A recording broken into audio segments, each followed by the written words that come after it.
Di Tanah Mandar, Sulawesi Barat, sejarah mencatat kehadiran seorang ulama besar yang dikenal sebagai Iman Lapeo. Ia bukan sekadar tokoh agama, tetapi juga seorang pemimpin spiritual yang membawa ajaran Islam dengan pendekatan yang lembut dan penuh hikmah. Namanya menjadi simbol kebijaksanaan dan keberkahan di tengah masyarakat Mandar. Iman Lapeo lahir dan dibesarkan dalam lingkungan yang kental dengan nilai-nilai keislaman. Sejak kecil, ia menunjukkan kecerdasan luar biasa dalam memahami ilmu agama. Berkat ketekunan dan semangat belajarnya, ia berkelana ke berbagai daerah untuk mendalami ajaran Islam.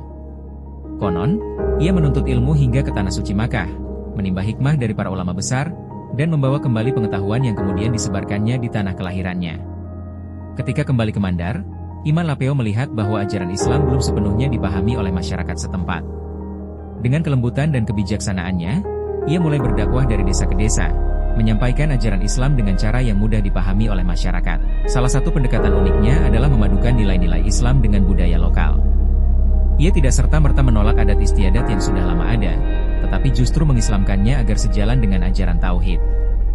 Metode ini membuat masyarakat lebih mudah menerima Islam tanpa merasa kehilangan identitas budaya mereka. Sebagai bagian dari perjuangannya, Iman Lapeo mendirikan tempat-tempat pengajian yang menjadi pusat pendidikan Islam.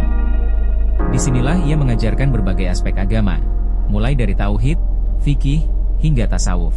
Banyak murid yang datang dari berbagai daerah untuk berguru kepadanya, menjadikannya sebagai sosok ulama yang dihormati dan disegani. Keilmuan dan kebijaksanaan Iman Lapeo tidak hanya diakui oleh rakyat biasa, tetapi juga oleh para pemimpin dan bangsawan setempat. Hal ini memperkuat penyebaran Islam di wilayah Mandar, sehingga ajaran Islam semakin mengakar kuat dalam kehidupan masyarakat. Dalam perjalanan dakwahnya, masyarakat sering menyaksikan berbagai keistimewaan yang dimiliki oleh Iman Lapeo. Kisah-kisah tentang karomahnya menjadi bagian dari warisan lisan yang terus diceritakan dari generasi ke generasi. Banyak yang meyakini bahwa keberadaannya membawa berkah bagi daerah yang ia datangi. Setelah wafat, makam Iman Lapeo menjadi tempat yang sering dikunjungi oleh peziarah, sebagai bentuk penghormatan atas jasa-jasanya dalam menyebarkan Islam. Hingga kini, namanya tetap dikenang sebagai sosok ulama besar yang membawa cahaya Islam ke Tanah Mandar. Rekam jejak Iman Lapeo dalam penyebaran Islam adalah bukti bahwa dakwah yang dilakukan dengan kelembutan, kearifan, dan pemahaman terhadap budaya setempat mampu membangun peradaban Islam yang kuat. Warisan ilmunya terus menginspirasi generasi penerus untuk menjaga dan mengembangkan nilai-nilai Islam di Nusantara.